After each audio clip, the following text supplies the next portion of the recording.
to work with people 55 and better and find out what it is that they would like to do in terms of volunteering, and find meaningful volunteer service that will strengthen both that person and the community. And on one hand, I work with volunteers, and we'll walk through some of the pieces to identify what kinds of things you might like to do as a volunteer, and show you all the different kinds of things that can be done. So that's what I do on one hand, and on the other, I work with agencies that use volunteers. This, then, is the huge list that I just redid this morning. And this is something I can direct you to on the internet if you like, or you can take this copy, or I can mail you a copy. This is the full list of the things that there are to do in Sherburne County as a volunteer. These are the categories. We have most recently added, and that's what will come up first on the list, is those things that people just told me about in the not too distant past. The 455 plus is just a description of RSVP. We've got children and youth mentoring after school category. We've got community development, history, and the outdoors. And what do you mean, like mentoring children? Yeah, that's what I mean. I would like to know that too. Well, let's get to the categories then.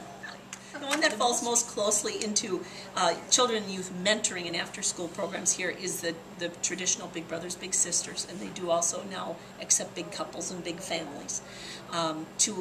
To mentor an individual child that has nothing really to do, or it's not closely related to education. That's a different category. So this whole thing at the middle school, wherever you were asked, that would fall in a different category. What we consider mentoring is being a friend, is in the Big Brothers Big Sisters fashion, going once a week with them for a walk, visiting with them at their house, bringing them to your house, going to a ball game.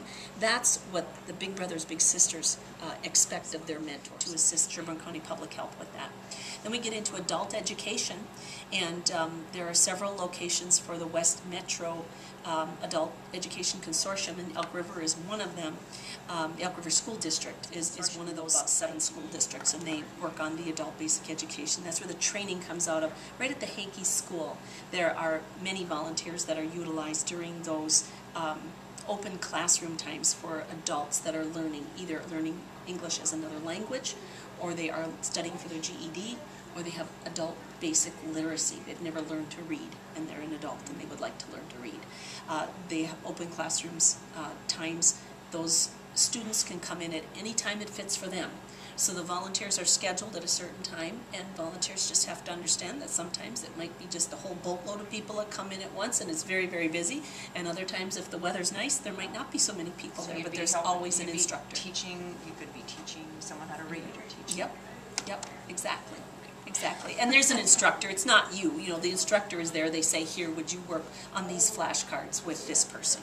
Or here, would you help this person? That's what I'm... Yes, there's an instructor there. There's an instructor there, and she organizes it all. It's just that when the volunteer walks in the door, the instructor has the freedom to say, you know what, Joseph is working on his GED paper. Can you help him find information on the internet or from our library on the Constitution? And then you'd work together on that. Or, you know, Zalvang really needs to look at these flashcards. Would you go through these flashcards with that person? Or, you know, a reading worksheet if they're basic literacy. There's always an instructor there, and the volunteers then come for 3 hours, either morning, afternoon, or evening, is when those open classroom times are. And the community education has an advisory council, and they like me to keep it open for people who might be interested in being on their advisory council, and they take those people in once a year. But you can make application at any time if you'd like to be in an advisory role.